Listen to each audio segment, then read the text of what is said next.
स्वागत है आप सभी का नए एक वीडियो लेक्चर में। छत्तीसगढ़ सर्कल का पोस्टमैन मेल गार्ड का 2021 का क्वेश्चन पेपर करेंगे। इस वीडियो में डिपार्टमेंट और जीके के सभी क्वेश्चंस को किया जाएगा। बाकी बच गया आपका मैथ, डिस्क्रिप्शन में उसके लिए आपको लिंक मिल जाएगा, आप वहां से जाकर कर सकते हैं। रेगुलर क्लासेस के लिए स्क्रीन पे दिए हुए नंबर पर हमें मैसेज कर सकते हैं। इन सभी क्वेश्चन पेपर्स की PDF फाइल्स हम आपको विद सोल्यूशन प्रोवाइड करवाएंगे, जिसमें मैथ के लिए अलग से PDF फाइल्स, आपको वीडियो लेक्चर्स प्रोवाइड करवाए जाएंगे। तो कहीं ना कहीं आपकी तैयारी को बहुत ही बेहतरीन कर देते हैं और एक आपको मेरिट में ले जाने के लिए बहुत ज़्यादा हेल्प करते हैं। ज़रूर आप जुड़ के इनका फ़ायदा उठा सकते हैं। तो चलिए वीडियो शुरू करते हैं। फर्स्ट क्वेश्चन है आज की वीडियो का, through which product India Post offers a unique advertisement concept to help the Indian corporate and the government organization reach potential customers। भारतीय कॉरपोरेट और सरकारी संगठनों को संभावित ग्राहकों तक पहुंचाने में मदद करने के लिए इंडिया पोस्ट किस उत्पाद के माध्यम से अद्वितीय विज्ञापन अवधारणा प्रदान करता है? तो ऑप्शंस क्या है आपके पास? ग्रीटिंग पोस्ट, डायरेक्ट पोस्ट, ई पोस्ट ऑफिस या फिर मीडिया पोस्ट। तो ये किसकी डेफिनेशन है? ये आपकी मीडिया पोस्ट की डेफिनेशन है। ठीक है, मीडिया पोस्ट के जरिए इंडिया पोस्ट क्या कहता है, जितने भी सरकारी संगठन है, भारतीय कॉरपोरेट और सरकारी संगठन है, उनको उनके ग्राहकों तक पहुंचाने में मदद करता है। अब इसमें क्या होता है, वो अपनी एडवर्टाइजमेंट देते हैं, उसमें कुछ ना कुछ जरिया होना चाहिए एडवर्टाइजमेंट देने के लिए। तो वो कौन कौन से होते हैं? पोस्ट कार्ड होते हैं, आपके इनलाइन लेटर कार्ड है, उसके बाद एरोग्राम्स होते हैं, मनी ऑर्डर्स हैं, सेविंग पासबुक है। ठीक है, जो भी पोस्टल स्टेशनरी होती है, और इसके अलावा पोस्टल भवन जो होते हैं उनके ऊपर भी ये सारा जो है वो दिया जा सकता है, एडवर्टाइजमेंट की जा सकती है। तो इसमें ये वाले जो आपकी चीज़ें रहेगी एज ए मीडियन को यूज़ किया जाएगा। और इसके लिए अब चार्जेस भी लिए जाते हैं। वैसा तो है नहीं कि भाई आपको काम दे दिया और उसके लिए चार्जेस आपसे लिए ना जाएं, वो तो लिए जाएंगे। तो वो डाकघर को दिए जाते हैं चार्जेस। वो कैसे दिए जाते हैं एक बार पढ़ लेना, कई बार पूछे जाते हैं। तो इस क्वेश्चन का सही आंसर आपके पास क्या आ जाएगा? D. When insurance is compulsory, when letter parcel contains, बीमा कब अनिवार्य है? जब पत्र पार्सल में क्या होता है? तो आप कौन सी चीज़ें भेजेंगे तो आपको इंश्योरेंस करवानी पड़ेगी? बुलियन, प्लेटिनम, प्रीशियस स्टोन्स या फिर ऑल दी अबव। तो ये वाली जितनी भी चीज़ें हैं ऑल दी अबव इसका सही आंसर आ जाएगा। जब भी आप कोई भी बुलियन, प्लेटिनम या फिर कीमती पत्थर लेटर या पार्सल पोस्ट के जरिए भेजते हैं तो उसकी इंश्योरेंस, उसका बीमा जो है वो कंपल्सरी हो जाता है, आपको वो करवा के ही भेजना पड़ता है। Machine franked articles posted in letter boxes are treated as letter box. में पोस्ट किए गए मशीन फ्रैंक लेखों को क्या माना जाएगा? अनपेड माना जाएगा, insufficiently paid, offence under IPO act या फिर forfeiture of remotely managed franking machine. RMFM क्या होता है? Remotely managed franking machine. इसकी दूसरी बहन कौन सी होती है? EFM, electronic franking machine. दोनों में क्या फ़र्क होता है? एक सरकारी संगठनों के लिए, दूसरे प्राइवेट यूजर्स के लिए। एक में आपके असेंडिंग और डिसेंडिंग मीटर्स का यूज़ किया जाता है, दूसरे में वैल्यू डाई और लाइसेंस डाई होती है। तो ये दोनों हम अच्छे से कर चुके हैं। लेकिन यहाँ पे पूछा क्या गया कि जो मशीन फ्रैंक्ड आर्टिकल्स होते हैं, अगर उनको लेटर बॉक्स में डाल दिया जाए पोस्ट करने के लिए तो उनको क्या माना जाएगा? उनको अवैतनिक माना जाता है, अनपेड माना जाता है। इसका सही आंसर क्या आ जाएगा? ए। अगला क्वेश्चन आपके पास, headquarters of Haryana postal circle is located in which city? Haryana postal circle का मुख्यालय किस शहर में स्थित है? चंडीगढ़, गुरुग्राम, अंबाला कैंट या फिर पंचकुला। तो कहाँ पे? अंबाला कैंट में। कई बार ऑप्शंस में आपको अंबाला और अंबाला कैंट, ठीक है, दो ऑप्शंस में ये दिया होगा, एक में आपका अंबाला कैंट लिखा होगा, दूसरे में अकेला अंबाला लिखा होगा। ध्यान रखना अंबाला के साथ कैंट भी है। इसका सही आंसर क्या आ जाएगा? सी। नेक्स्ट है आपके पास, but is maximum weight limit of domestic speed post letters and parcels in India. Bharat में घरेलू स्पीड पोस्ट पत्रों और पार्सलों की अधिकतम भार सीमा क्या है? तो आप कोई भी स्पीड पोस्ट आर्टिकल भेजना चाहते हैं। अब आर्टिकल का क्या मतलब हो जाता है? उसमें लेटर्स भी आ जाते हैं, उसमें पार्सल्स भी आ जाते हैं। मैक्सिमम किस सीमा तक भेजे जा सकते हैं? 30 kg, 20, 35 या फिर 25 kg। तो इसका सही आंसर आपके पास आ जाएगा सी। इनको 35 kg तक भेजा जा सकता है अगर स्पीड पोस्ट आर्टिकल है। वैसे लेटर्स होंगे 2 kg तक भेजे जाएंगे, लेकिन स्पीड पोस्ट आर्टिकल की तरह आप भेज रहे हैं तो उसको 35 किलोग्राम तक भेजा जा सकता है। पार्सल को आप कितने तक भेज सकते हैं? 20 kg तक भेज सकते हैं, लेकिन स्पीड पोस्ट सर्विस का यूज़ करके भेजेंगे 35 kg तक भेजा जा सकता है। But is maximum amount that can be sent through international money transfer services at a time as per applicable RBI regulations, Reserve Bank of India regulations, which must however be only for personal use. भारतीय reserve bank के लागू नियमों के अनुसार एक बार में अंतर्राष्ट्रीय money transfer सेवाओं के माध्यम से भेजी जा सकने वाली अधिकतम राशि क्या है, जो केवल व्यक्तिगत उपयोग के लिए यूज़ की जानी चाहिए, ठीक है, जिसका उपयोग जो है वो सिर्फ व्यक्तिगत होना चाहिए। तो इसका सही आंसर आपके पास आ जाएगा बी, 2500 USD डॉलर से ज़्यादा नहीं होनी चाहिए। और जब वो इंडिया में आती है, जब उसका वितरण या पेमेंट आप कह सकते हैं भुगतान किया जाता है, तो 50,000 रुपये तक की राशि, यानी कि 50,000 से नीचे नीचे वाली राशि कैश में दी जा सकती है, और इसके ऊपर वाली राशि क्या दी जाएगी, चेक के माध्यम से दी जाती है। नेक्स्ट आपके पास deposits may be made in Sukanya Samriddhi account till the completion of a period of from the date of opening of account Sukanya Samriddhi खाते में खाता खोलने की तिथि से कितने वर्ष की अवधि पूरी होने तक जमा किया जा सकता है। ऑप्शन है आपके पास 14 ईयर्स, 18 ईयर्स, 15 ईयर्स या फिर 21 ईयर्स। का सही आंसर क्या आएगा आपके पास, सी 15 ईयर्स तक किया जा सकता है। अगला क्वेश्चन आपके पास, but is periodicity of payment of benefits in 10 years rural postal life insurance Gram Priya policy. 10 वर्षीय जो आपकी पॉलिसी होती है ग्रामीण वाली, उसको क्या कहा जाता है, ग्राम प्रिया कहा जाता है। पॉलिसी में लाभ के भुगतान की आवधिकता क्या है, तो इसमें क्या है आपकी after 4 years, 7 years and 10 years. और मिलते कैसे हैं, 4 और 7 ईयर्स के ऊपर आपको बोथ में 20% मिल जाता है, ठीक है, 20 और 20% मिल जाता है। और उसके बाद जो 10 साल के बाद आपको मिल जाएगा इतना 40, यहाँ पे हो गया 60 बच गया, 60 प्लस आपका जो भी अकड़ बोनस होगा वो आपको 10 वर्ष के बाद मिलेगा। अगला क्वेश्चन आपके पास बहन, domestic philatelic deposit account PDA system was introduced at all philatelic bureau in India. Bharat में सभी डाक टिकट संग्रह ब्यूरो में घरेलू डाक टिकट जमा खाता जो पीडीएफ फ्लैटली डिपॉजिट अकाउंट जिसे कहा जाता है, इस प्रणाली की शुरुआत कब हुई, तो इसका सही आंसर आएगा 1/8/1965 को ई 9th की से ऑप्शन आपके पास आ जाएगी ये। The account of National Saving Monthly Income Scheme account can be opened with maximum rupees and in multiple of rupees।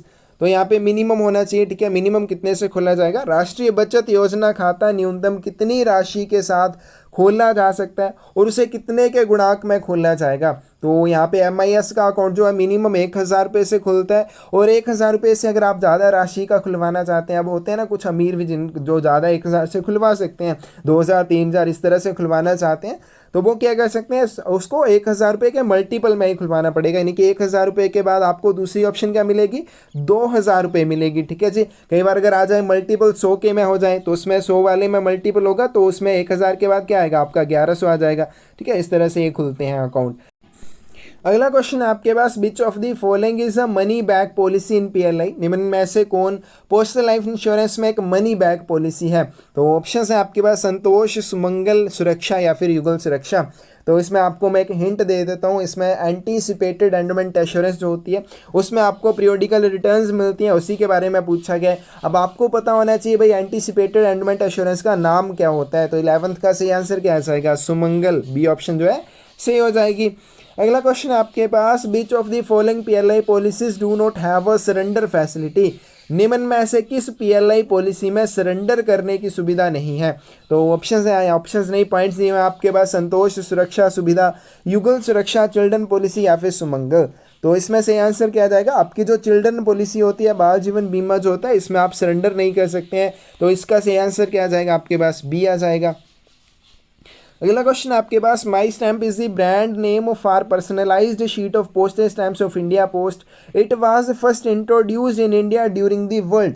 तो यहाँ पे क्या पूछा गया है कि माई स्टैम्प जो है भारतीय डाक के डाक टिकटों की व्यक्तिगत शीट का ब्रांड नेम है। कई बार ये भी पूछा जाता है कि माई स्टैम्प किसका ब्रांड नेम है, तो भारतीय डाक के डाक टिकटों की व्यक्तिगत जो शीट होगी उसका ब्रांड नेम क्या है, माई स्टैम्प है। इसे पहली बार कौन सी विश्व डाक टिकट प्रदर्शनी के दौरान भारत में पेश किया गया था, तो इंडिपेंडेंस 2011 के दौरान किया गया था। तो इसका सही आंसर क्या आ जाएगा आपके पास, 13th का बी। नेक्स्ट है आपके पास, manufacturing and use of fictitious postage stamps of for any purpose is prohibited and is an offence punishable under. किसी भी उद्देश्य के लिए फर्जी डाक टिकटों का निर्माण करना या उनका उपयोग करना निषिद्ध है और यह एक दंडनीय अपराध है। हमें बताना है भाई कौन सी सेक्शन में आता है, तो इंडियन पैनल कोड के सेक्शन 263A में आता है। इसका मतलब इसका सही आंसर क्या आ जाएगा आपके पास, ए 14th की ए ऑप्शन से हो जाएगी। Which among the following fees not accepted on blind literature packet अंध साहित्य पैकेट पर निम्न में से कौन सा शुल्क मुफ्त नहीं है? पता नहीं, ये हज़ारों बार क्वेश्चन रिपीट हो चुका है, आगे भी कितनी बार होने वाला है। तो ब्लाइंड लिटरेचर पैकेट में कौन से चार्जेस में छूट नहीं मिलती है? Payment of postage, airmail charges, registration फ़ी या फ़ी फॉर एक्नॉलेजमेंट।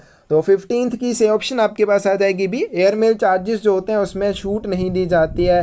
तो इसमें क्या हो जाएगा, जो ऐसा चार्जेस होते हैं वो ब्लाइंड लिटरेचर पैकेट के ऊपर भी लिए जाते हैं, और जो आपके बुक पैकेट्स के ऊपर एप्लीकेबल रहेंगे सेम इसके ऊपर भी वही लिए जाएंगे। बाकी आपके जो चार्जेस हैं उसमें इन्हें छूट मिल जाती है।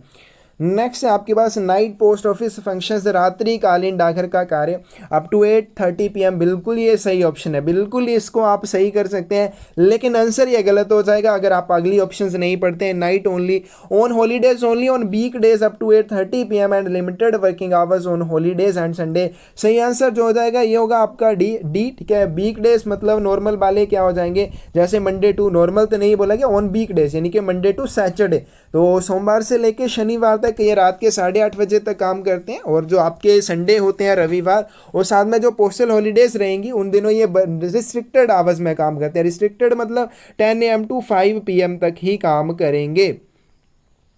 The postage stamp should be affixed to which corner of address side, डाक टिकट पते वाली साइड किस कोने में लगाया जाना चाहिए? Left hand bottom corner, right hand top corner, left hand top corner या फिर राइट हैंड बॉटम कॉर्नर। तो ये रहा आपका आर्टिकल, कहीं मैं बहुत बार बना चुका हूँ, अब आपको ये आता होना चाहिए, गलती नहीं होनी चाहिए। यहाँ पे लिखा जाएगा एड्रेसी का एड्रेस, और ये एड्रेसी का एड्रेस जो है लेंथ के पैरेलल होना चाहिए, जो आपके स्क्रबर की लेंथ होगी उसके पैरेलल ये रहेगा। उसके बाद जो आपके सेंडर हैं, जो प्रेषक हैं, जो भेजने वाले हैं, उनका एड्रेस क्या होना चाहिए? इस कोने में होना चाहिए। ये कौन सा कोना है? लेफ्ट हैंड बॉटम कॉर्नर में होना चाहिए। अब दूसरी चीज़, यहाँ पे डाक टिकट चिपकाए जाएंगे, यहाँ पे ये वाली जगह होगी डाक टिकट के लिए, और ये कौन सी है? Right hand top corner of address side. पते वाली साइड कौन सी होती है? जहाँ पे एड्रेसी का एड्रेस लिखा जाता है, तो उसी के आपको दाहिने हाथ के ऊपरी कोने में से चिपकाना चाहिए। 17th की सी ऑप्शन क्या आ जाएगी? राइट हैंड टॉप कॉर्नर के ऊपर चिपकाया जाएगा। Goa is under jurisdiction of which postal circle, Goa किस पोस्टल सर्कल के अधिकार क्षेत्र में है? तो गोवा जो है महाराष्ट्र के अधिकार क्षेत्र में आता है, तो इसमें आप GM करके गुड मॉर्निंग बोलते हैं, ठीक है, GM करके याद रख सकते हैं। मैं ये बहुत बार बोल चुका हूँ, आपको वैसे ही याद हो गया होगा, ठीक है। 18th की सी ऑप्शन क्या आ जाएगी? सी। नेक्स्ट है आपके पास is the chairman of investment board of postal life insurance in the department of post. डाक विभाग में डाक जीवन बीमा के निवेश बोर्ड के अध्यक्ष कौन है? इसका सही आंसर आएगा मेंबर PLI। 19th की सी ऑप्शन आ जाएगी डी। अगला क्वेश्चन है आपके पास, if at any time during the period of rental of post box the key of the lock और lock is lost by the renter then what action will be caused? यदि डाक पेटी के किराए की अवधि के दौरान किसी भी समय किराएदार द्वारा ताले या ताले की चाबी खो जाती है तो क्या कार्यवाही की जाएगी? तो न्यू लॉक एंड की will be provided by the post office free of cost. नया ताला और चाबी डाकघर द्वारा निःशुल्क उपलब्ध करवाया जाएगा। अगर निःशुल्क दिया जाएगा तो वो बेच के ही रोज लेता रहेगा। तो उसके बाद duplicate key will be provided by the post office. Renter has to credit the cost of both the lock and key in case both the lock and key are lost. ताला और चाबी दोनों खो जाने की स्थिति में किराएदार को ताला और चाबी दोनों की लागत जमा करनी होगी। इसका सही आंसर सी आ जाएगा, ठीक है। ये वाली ऑप्शन जो आपकी सही हो जाएगी। अगला क्वेश्चन आपके पास, the area within which the postal overseer postman village postman are required to perform their respective duties is known as. जिस क्षेत्र में पोस्टल ओवरसीर पोस्टमैन ग्राम पोस्टमैन को अपने कर्तव्यों का पालन करना होता है उसे उसकी क्या कहा जाता है? ठीक है, ऑप्शन है ट्रायल, जोन, ट्रिप या फिर बीट। तो उसकी गश्त कहा जाता है, बीट कहा जाता है। डी ऑप्शन सी हो जाएगी। नेक्स्ट आपके पास, letters posted after the prescribed hours of closing the mails but within the time permitted for posting but without affixing prescribed postage and late fee और called. डाक बंद करने के निर्धारित घंटों के बाद लेकिन पोस्टिंग के लिए अनुमत समय के भीतर निर्धारित डाक और विलंब शुल्क के बिना पोस्ट किए गए पत्रों को क्या कहा जाता है? ऑप्शन है आपके पास late letters, unusual letters, too late letters या फिर यूजुअल लेटर्स। तो इसमें से आंसर क्या आ जाएगा? इनको अति विलंबित पत्र कहा जाएगा। अब क्या हो गया कि डाक को बंद करने के निर्धारित जो समय होते हैं उस समय भीतर आप नहीं करते हैं, उसके बाद आते हैं, तो उसमें भी क्या किया जाता है, आपको एक समय अवधि दी जाती है कि अगर आप इस समय अवधि के भीतर डाक लेख अपना पोस्ट करते हैं तो उसमें आप लेट फीस लगा के अगर उसको पोस्ट कर देते हैं, डाक शुल्क जो भी बनता है उसके भुगतान आप कर देते हैं, तो ऐसी स्थिति में उन आर्टिकल्स को लेट लेटर्स मान के पोस्ट कर दिया जाता है, क्योंकि आपने उसके ऊपर लेट फीस दे दी है, आपने डाक चार्जेस दे दिए हैं, तो उसको लेट लेटर मान के भेज दिया जाता है, प्रेषित कर दिया जाता है। लेकिन अब क्या हो गया, उस समय अवधि के बाद आप क्या करते हैं, आप लेटर लेके आते हैं, उसको बंद करने का जो निर्धारित समय था वो खत्म हो चुका है, तो जो दूसरा अनुमत समय रहेगा जिसके भीतर आप लेट फीस लगा के करने वाले थे, उस समय के भीतर आप करने आए हैं लेकिन लेट फीस दे नहीं रहे हैं, तो ऐसी स्थिति में उस लेख को अति विलंबित पत्र कहा जाता है। Detained late fee not paid वाली स्टैंप लगाई जाती है और उनको अगले प्रेषण तक रोक के रखा जाता है। भाई ये थोड़ा ध्यान रखना, अगले दिन तक नहीं, अगले प्रेषण तक, तो जब अगला प्रेषण होगा तब उनको भेजा जाएगा। नेक्स्ट है आपके पास what are B orders, B आदेश जो है ये क्या होते हैं? तो इसका सही आंसर क्या आ जाएगा? B orders are issued for guidance of subordinates of RMS superintendent in the performance of their duties in mail office on all subject except alteration in sorting list। छंटाई सूचियों में परिवर्तन को छोड़कर सभी विषयों पर मेल कार्यालयों में अपने कर्तव्यों के प्रदर्शन में आरएमएस अधीक्षक के अधीनस्थों के मार्गदर्शन के लिए भी आदेश जारी किए जाते हैं। तो जो सुपरिटेंडेंट होते हैं आरएमएस के, उनके अधीनस्थ जो भी कर्मचारी ऑफिशियल जो होते हैं, उनके मार्गदर्शन के लिए बी ऑर्डर्स को जारी किया जाता है। तो इसका सही आंसर क्या आ जाएगा आपके पास? बी।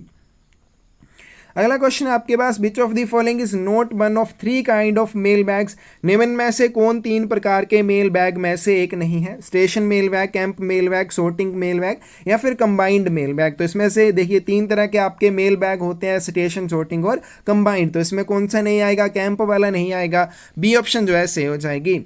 अगला क्वेश्चन है, branch office situated in a town और its suburbs where there is also a head office is termed as.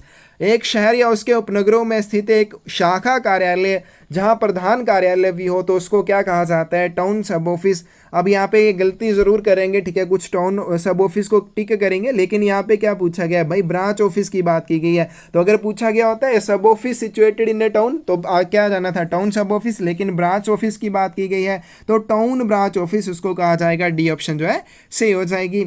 अगला क्वेश्चन है, group of post office consisting of itself and a number of small offices called sub and branch offices is called. डाक घरों का एक समूह जिसमें स्वयं और छोटे कार्यालय होते हैं जिन्हें उप या शाखा कार्यालय कहा जाता है, वो क्या कहलाएगा? ठीक है, वो क्या होता है? एक ग्रुप होता है, तो ग्रुप में एक मुख्य डाकघर होता है, तो मुख्य डाकघर जो होगा उसको क्या कहा जाएगा? और ये ग्रुप जो है ये किससे मिलके बना है? खुद उसमें आता है जो मेन ऑफिस रहेगा, उसके बाद आपके बीओज और एसओज आते हैं जिन्हें इसके अधिकार क्षेत्र में रखा जाता है, तो उसको क्या कहा जाता है? Head office. ये हेड ऑफिस के अधिकार क्षेत्र में आते हैं और हेड ऑफिस जो है इन सभी के ग्रुप का क्या होता है? मुखिया होता है। Which of the following statement is not true about camp correspondence? तो इनमें से कौन सा कैंप कोरेस्पोंडेंस के बारे में सत्य नहीं है? Articles addressed camp intended for high officers on tour, दौरे पर जाने वाले उच्च अधिकारियों के कैंप को संबोधित लेख, तो ये सही हो जाएगा। अगला क्वेश्चन, अगले ऑप्शन क्या है आपके पास? Articles addressed camp without the addition of any name of any post town, किसी पोस्ट टाउन का नाम जोड़े बिना शिविर को संबोधित लेख, तो ये भी सही हो जाएगा। अगला है आपके पास articles addressed camp intended for family of higher officers on tour, दौरे पर जाने वाले उच्च अधिकारियों के परिवार के कैंप को संबोधित लेख, ये गलत हो जाएगा। आर्टिकल्स एड्रेस्ड कैंप और any other prescribed address camp या अन्य निर्धारित पते को संबोधित लेख, तो ये देखिए आपकी ए ऑप्शन, बी ऑप्शन और सी ऑप्शन, डी ऑप्शन, ये वाली सही हो जाएंगी। सी वाली जो है ये गलत हो जाएगी, ठीक है। फैमिली मेंबर्स के लिए नहीं होते हैं, सिर्फ जो अधिकारी होता है जब वे टूर पर जाते हैं उनके लिए होते हैं। बिना किसी पोस्ट टाउन का नाम जोड़े इनको कैंप को संबोधित किया जाता है, इनको कैंप या फिर किसी अन्य निर्धारित पते के लिए संबोधित किया गया होता है। डी ऑप्शन भी सही है। बाकी आपके इसमें जो सही आंसर आएगा वो क्या आएगा? C. Cash bag is placed in a, cash bag किसमें रखा जाता है? Parcel bag, registered bag, airmail bag या फिर इंश्योर्ड बैग। तो जो आपका कैश बैग होता है उसको हमेशा रजिस्टर्ड बैग के अंदर रख के भेजा जाता है, तो इसमें से आंसर क्या आ जाएगा आपका? बी। अगला क्वेश्चन आपके पास है, vernacular article on which the incorrect destination has been written in English by the office of posting is called. एक स्थानीय भाषा का लेख जिस पर पोस्टिंग कार्यालय द्वारा अंग्रेजी में गलत गंतव्य लिख दिया गया हो उसे क्या कहा जाएगा? Misdirected, missent, error article या फिर बाईपास आर्टिकल। 29th की से ऑप्शन आपके पास क्या आ जाएगी? ये उसको मिस डायरेक्टेड लेख कहा जाता है, गलत निर्देशित लेख कहा जाता है। अब ये क्या चीज़ हो जाएगी? मान लीजिए किसी लोकल लैंग्वेज में लिखा हुआ एड्रेस वाला आर्टिकल था, अब उसको क्या किया जाएगा? ऑफिस ऑफ पोस्टिंग के द्वारा उसका जो एड्रेस है उसको क्या किया जाएगा? ट्रांसक्रिप्ट किया जाता है इंग्लिश में। अब इंग्लिश में लिखते समय उन्होंने जो लिखना था एड्रेस वो गलत लिख दिया। अब ऑब्वियसली वो गलत लिखे हुए एड्रेस के साथ आर्टिकल गलत जगह पे जाएगा, तो जब वो गलत जगह पे जाएगा तो उसको क्या कहा जाता है? उसको कहा जाता है मिस डायरेक्टेड। मिस डायरेक्टेड मतलब कि उसको गलत निर्देशित कर दिया है, तो इसका आंसर क्या आ जाएगा? ए। और मिस सेंड तो आपको पता ही है, निर्धारित मार्ग के अलावा किसी अन्य मार्ग से भेजा गया, या फिर भेजा था दिल्ली पहुंच गया मुंबई, तो वो भी क्या हो जाएगा? मिस सेंड हो जाएगा। But does the term facing means, सम्मुखन शब्द का क्या अर्थ है? तो लेखों की एक ऐसी व्यवस्था होती है जिसमें पते वाले भाग ऊपर की ओर और सभी पते एक ही दिशा में आ जाते हैं, उसको सम्मुखन कहा जाता है। तो 30th की सी ऑप्शन क्या आ जाएगी? C. Arrangement of article with the address side upwards, लेखों के पतों को ऊपर की ओर व्यवस्थित करना। नेक्स्ट है आपके पास, but is the procedure for payment of money orders and delivery of registered letters to those lunatics in respect of whom no steps are taken under the lunacy act. उन पागलों को मनी ऑर्डर के भुगतान और पंजीकृत पत्रों के वितरण की प्रक्रिया क्या है जिनके संबंध में पागलपन अधिनियम के तहत कोई कदम नहीं उठाया गया है? 31st की सी ऑप्शन आएगी आपके पास बी, द आर्टिकल और money order return to sender remitter under proper device. तो जो भी आपका लेख होगा, ठीक है, अगर तो लेख है या फिर मनी ऑर्डर है तो उसको सेंडर को, प्रेषक को वापिस कर दिया जाता है। नेक्स्ट क्वेश्चन आपके पास, which of the following is not a duty of village postman. निम्न में से कौन सा ग्रामीण डाकिये का कर्तव्य नहीं है? To sell postage stamps and money orders forms to public, जनता को डाक टिकटों और मनी ऑर्डर प्रपत्रों की बिक्री करना। ठीक है, घर घर जाके तो नहीं बेचेगा, लेकिन अगर उससे कोई खरीदना चाहे तो खरीद सकता है, क्योंकि ये स्टॉक जो है वो अपने साथ लेके जाएगा। To collect the unregistered articles and inland registered articles of letter mail for dispatch, अपंजीकृत लेख और पत्र मेल के अंतर्देशीय पंजीकृत लेख प्रेषण के लिए एकत्र करेगा। ये भी सही है। अगले आपके पास, to commit to memory the particulars of route list map of the beat days fixed for his departure return to the office. उसके बाद मार्ग की सूची का विवरण, बीट का नक्शा, डाकघर में उनके प्रस्थान वापसी के लिए निर्धारित दिनों को याद करना। ये उसके बाद चलिए अगला, to collect deposits of SBRDTD accounts, SBRDTD खातों की जमा राशि एकत्र करना। तो इसमें से आंसर क्या आ जाएगा? हमें क्या बताना है कौन सा कर्तव्य नहीं है? तो ये वाली डी ऑप्शन जो है ये सही हो जाएगी। भाई उसका नहीं फर्ज बनता है, अब वो बीट में जाए वो ये नहीं करेगा कि SB वाले, RD वाले या TD वाले कोई भी पैसे देना चाहें कि आप जमा करवा देना, तो वो उनको लेगा नहीं। ठीक है, उसकी ड्यूटी नहीं बनती, उसकी अपनी मर्जी। अब रिश्तेदार मिल जाते हैं ना कई बार अपने, वही उनसे लेने पड़ते हैं ज़बरदस्ती, है ना, तो वो हो जाता है कई बार, लेकिन उसकी ये ड्यूटी नहीं बनती है कि वो उनको प्राप्त करेगा। अगला क्वेश्चन आपके पास, main cash is entrusted to a head postman for purchase of stamps from the treasury और sub treasury, he should give a receipt for the amount in the. जब कोषागार या उप कोषागार से डाक टिकटों की खरीद के लिए प्रधान डाकिये को नकद सौंपा जाता है तो उसे राशि की रसीद कहाँ दी जाती है? 33 की सी ऑप्शन क्या आ जाएगी आपके पास? ट्रेजरर्स कैश बुक में दी जाती है। और ट्रेजरर कैश बुक कौन सी होती है? ACG 2 होती है। अगला क्वेश्चन आपके पास, which of the following are correct about postman's expected knowledge. डाकिये से अपेक्षित ज्ञान के बारे में कौन सा सही है? तो सबसे पहले दिया हुआ है यहाँ पे, postman are expected to know thoroughly the rates of inland postage and commission of money orders and the fees for registration। डाकियों से अपेक्षा की जाती है कि वे अंतर्देशीय डाक की दरों और मनी ऑर्डर के कमीशन और पंजीकरण के लिए शुल्क को अच्छी तरह से जान लें। अब जो डाकिया होता है भाई, उससे ये उम्मीद की जाती है, उसे ये नॉलेज होना चाहिए कि अंतर्देशीय जो भी डाक है उसके ऊपर कैसे चार्जेस लिए जाते हैं, मनी ऑर्डर के ऊपर क्या कमीशन बनेगा, पंजीकरण के लिए क्या शुल्क लिया जाएगा, तो उसको ये नॉलेज जो है वो होना चाहिए। Postman are not expected to know thoroughly the charges for insurance. डाकिये से अपेक्षा नहीं की जाती है कि वो बीमा के शुल्कों को अच्छी तरह से जान ले। भाई उसको पता होने चाहिए बीमा के शुल्क कैसे लिए जाते हैं। Postman are also not expected to be fully competent to fill up the forms with which the public have ordinarily to deal, especially money orders and forms relating to the VP system।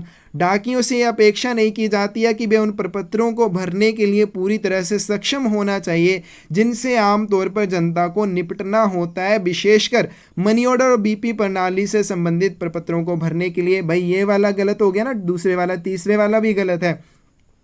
Postman को इस चीज़ के बारे में knowledge होना चाहिए जो commonly forms होते हैं, जैसे डिपॉजिट करने वाले फॉर्म है, आपके SB7 है, ठीक है, विड्रॉ वाले फॉर्म है, अकाउंट ओपनिंग फॉर्म है, तो उसको ये सभी भरने आने चाहिए, क्योंकि मोस्टली लोगों को इनसे वास्ता पड़ता है, वो करवाने पड़ते हैं, अकाउंट खोलना है। तो अभी अगर आपका जो PA है वो करने बैठेगा तो वो बाकी काम कब करेगा? तो ये डाकिए से भाई अपेक्षा की जाती है एटलीस्ट उसको ये नॉलेज होना चाहिए, करे ना करे वो बात की बात है, लेकिन नॉलेज होना चाहिए, कोई पूछ ले तो उसको बताना आना चाहिए। Postman should be able to describe the principal features and advantages of saving bank, post office certificates and other postal systems। डाकिया, बचत बैंक, डाकघर प्रमाण पत्र और अन्य डाक प्रणालियों की प्रमुख विशेषताओं और लाभों का वर्णन करने में सक्षम होना चाहिए। ये बिल्कुल सही है, यानी कि फर्स्ट वाला और आपका फोर्थ वाला सही है, तो इसलिए इसका आंसर क्या आ जाएगा? बी आ जाएगा। 34 की से ऑप्शन कौन सी हो जाएगी? B.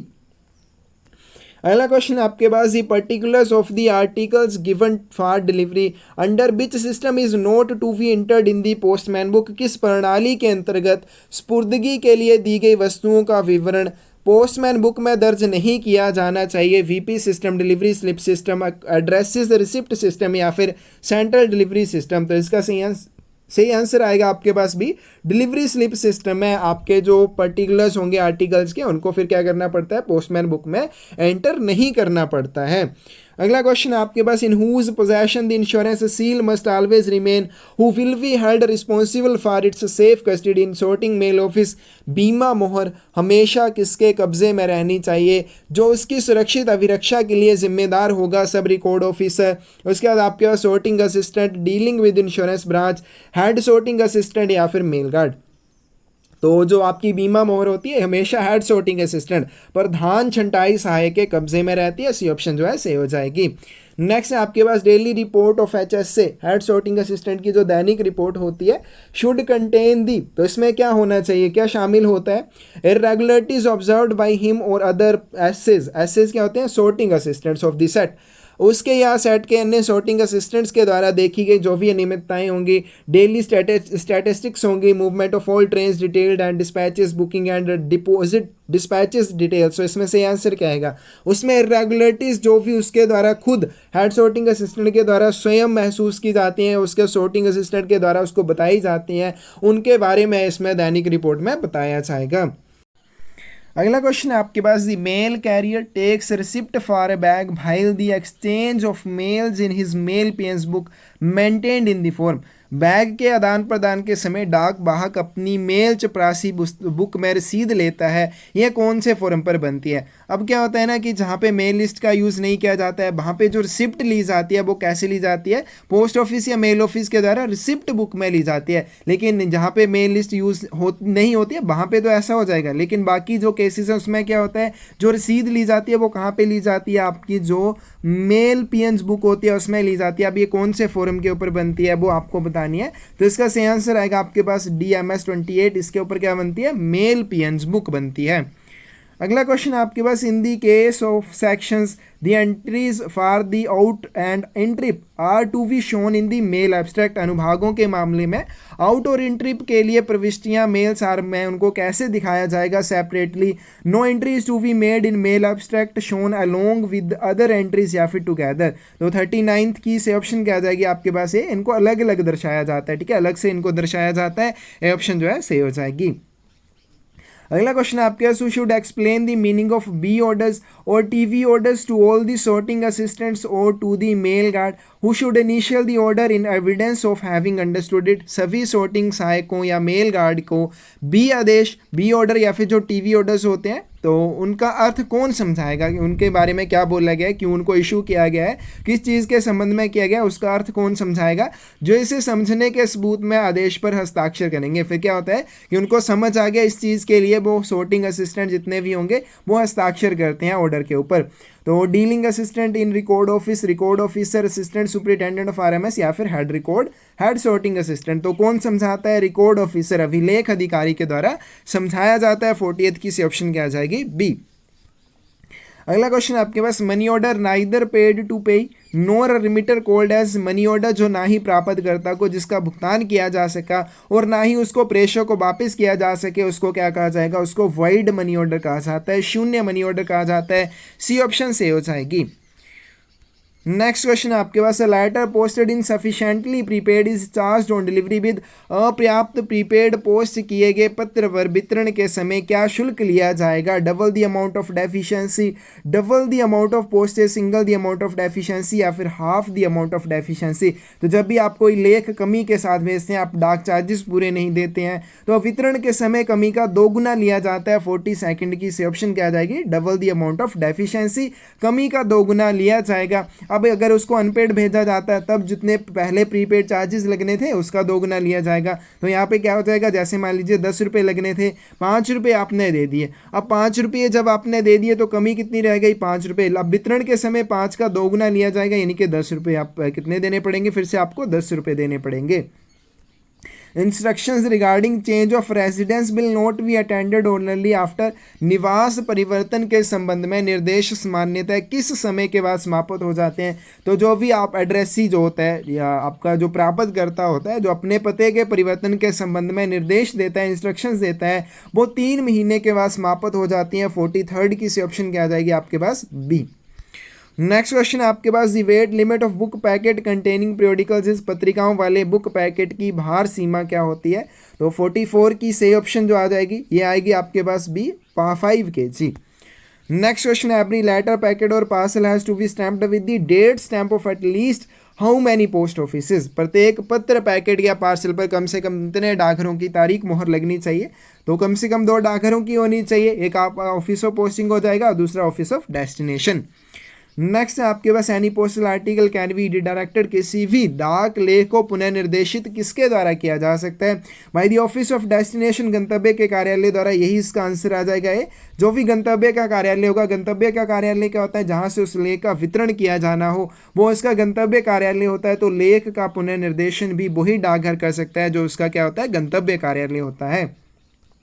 Registered article addressed to a deceased person shall ordinarily be treated as, एक मृत व्यक्ति को संबोधित एक पंजीकृत वस्तु को सामान्यतः क्या माना जाता है, रिफ्यूज्ड, एड्रेसी, एब्सेंट, अनक्लेम्ड या फिर मिस डायरेक्टेड। तो 47 की सी ऑप्शन आपके पास आ जाएगी सी, इसको अनक्लेम्ड माना जाएगा, लावारिस लेख की तरह माना जाएगा। ठीक है, कोई भी व्यक्ति ऐसा जिसकी मृत्यु हो चुकी है उसके लिए कोई भी लेख जब प्राप्त किया जाता है उसको लावारिस माना जाता है। अब जब भी उसके लिए कंडीशंस हैं कुछ वो अच्छे से कर लेना कि उसका वितरण अगर करना हो तो कैसे किया जाएगा और किसके डिस्क्रिप्शन के ऊपर किया जाएगा और कौन कौन से लेखों के मामले में वो कंडीशंस अप्लाई होती हैं।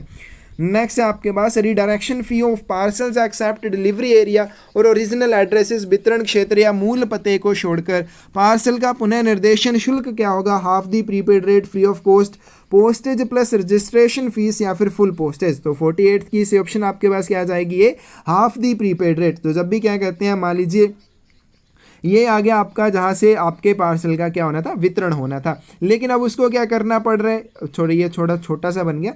तो ये मान लीजिए वो डाकघर है जहाँ से आपने लेख का वितरण करना है। अब यहाँ पे मान लीजिए वो ही आपका उसमें बीओ आ गया, एक यहाँ पे बीओ है, एक यहाँ पे बीओ है। अब क्या हो गया, उसमें अब पार्सल को रीडायरेक्ट करना है, इस बीओ से उसका वितरण होना था, लेकिन वो आदमी जो है आपके दूसरे बीओ के एरिया में रहता है, तो ये वाला इसको रीडायरेक्ट करेगा यहाँ से, ये फिर यहाँ पे दूसरे बीओ में चला जाएगा। तो ये हो गया उसी सेम विद इन आपका क्या आ जाएगा, ये डिलीवरी एरिया। ठीक है, सेम पोस्ट ऑफिस का डिलीवरी एरिया आ जाएगा, क्योंकि इसका पिन कोड क्या रहेगा, सेम रहेगा, तो इसलिए इसमें कोई भी चार्जेस नहीं लिए जाएंगे। लेकिन जब इससे बाहर के लिए करना पड़ेगा, इस पिन कोड से बाहर के लिए जाएगा दूसरे पिन कोड के ऊपर, तो इसके लिए आपको हाफ दी प्रीपेड रेट, अगर आपने पहले 10 रुपये दिए तो उसको आपको आधा और दोबारा से देना पड़ेगा, इनके 5 रुपये इसके रिडायरेक्शन चार्जेस के रूप में लिए जाएंगे। अगला क्वेश्चन आपके पास, how many maximum depositors are allowed in joint account of national saving time deposit scheme, राष्ट्रीय बचत सावधि जमा योजना के संयुक्त खाते में अधिकतम कितने जमाकर्ताओं की अनुमति है। तो 49 की से ऑप्शन क्या आ जाएगी आपके पास, ही मैक्सिमम 3 व्यक्ति मिलकर खोल सकते हैं। और लास्ट क्वेश्चन है आज के यहाँ पे डिपार्टमेंट के क्वेश्चंस का, communications in nature of financial statements, bills, monthly accounts bills or any other items of similar nature may be posted by a service provider to customers at least once in under bill mail service, वित्तीय वितरण। उसके बाद है आपके पास bill, मासिक खाता bill या समान प्रकृति के किसी अन्य आइटम की प्रकृति में संचार एक सेवा प्रदाता द्वारा बिल मेल सेवा के तहत कितने दिनों में कम से कम एक बार ग्राहकों को पोस्ट की जाती है, तो 90 दिनों में, ठीक है, 90 डेज में एक बार इसको किया जा सकता है। तो ये थे डिपार्टमेंट के क्वेश्चंस। उसके बाद आते हैं जीके के questions. Who has written the book war and peace. War and peace पुस्तक के लेखक कौन है? लियो टोल्स्टॉय हैं। ए ऑप्शन जो है सही हो जाएगी। अगला क्वेश्चन आपके पास, national youth days celebrated on which day. राष्ट्रीय युवा दिवस किस दिन मनाया जाता है? 12 फरवरी को मनाया जाता है। बी ऑप्शन जो है सही हो जाएगी। नेक्स्ट आपके पास, which classical dance of the following is named after the village it was born from. निम्न में से किस शास्त्रीय नृत्य का नाम उस गांव के नाम पर रखा गया जहां से वह पैदा हुआ? तो इसका सही आंसर क्या आएगा? कुचिपुड़ी, ठीक है। ये 53 की से ऑप्शन आएगी सी। और ये कहाँ से आपका कौन सा शास्त्रीय नृत्य, कहाँ का? आंध्र प्रदेश का। अगला क्वेश्चन आपके पास, भेरवाजी Hindustan socialist republican association founded in 1928 में हिंदुस्तान सोशलिस्ट रिपब्लिकन एसोसिएशन की स्थापना कहाँ पे की गई थी? 54 की से ऑप्शन आपके पास आ जाएगी दिल्ली। ए ऑप्शन जो है सही हो जाएगी। Sattriya is a classical dance form of which state. Sattriya किस राज्य का शास्त्रीय नृत्य है? तो ये असम का है। यहाँ पे डी ऑप्शन जो है सही हो जाएगी। आगे मैथ के क्वेश्चन है, डिस्क्रिप्शन में इसके लिए लिंक मिल जाएगा। अगला क्वेश्चन आपके पास, Kanha national park belongs to which one of the following biogeographical province. Kanha राष्ट्रीय उद्यान निम्न में से किस जीवनी प्रांत से संबंधित है? इसका सही आंसर आएगा टॉपिकल ड्राई फॉरेस्ट, ठीक है जी। सी ऑप्शन जो है सही हो जाएगी। अगला क्वेश्चन आपके पास, बड़ी सी maximum allowed duration between the last session of the dissolved Lok Sabha and the recalling of Lok Sabha. भंग लोकसभा के अंतिम सत्र और लोकसभा को वापस बुलाने के बीच अधिकतम अनुमत अवधि क्या है? 6 महीने। तो इसका सही आंसर 68 का आ जाएगा बी। अगला क्वेश्चन आपके पास, the concept of single citizenship in India has been inspired from constitution of which country. भारत में एकल नागरिकता की अवधारणा किस देश के संविधान से प्रेरित है? तो इसका सही आंसर आएगा ए, यूनाइटेड किंगडम। और लास्ट क्वेश्चन आज की वीडियो का, the headquarters of western air command of India air force is located at. भारतीय वायुसेना के पश्चिमी वायु कमान का मुख्यालय कहाँ पर स्थित है? न्यू दिल्ली में स्थित है। इसका आंसर आ जाएगा सी। तो ये था छत्तीसगढ़ सर्कल का क्वेश्चन पेपर, ठीक है। डिपार्टमेंट वाले क्वेश्चंस आपने देख लिए, बहुत ही आसान से पूछे गए हैं। थोड़े लंबे क्वेश्चंस हैं लेकिन आसान है। आप इनमें से आसानी से 50 में से 47 तक सही कर सकते हैं आराम से, कोई परेशानी नहीं होगी। और रेगुलर क्लासेस के लिए स्क्रीन पे दिए नंबर पे मैसेज करके हमारे साथ जुड़ सकते हैं। किसी भी क्वेश्चन में आंसर, आपको किसी भी क्वेश्चन के आंसर का डाउट है या गलत आपको लगे, कमेंट सेक्शन में आप उसके बारे में ज़रूर बताएं। Thank you.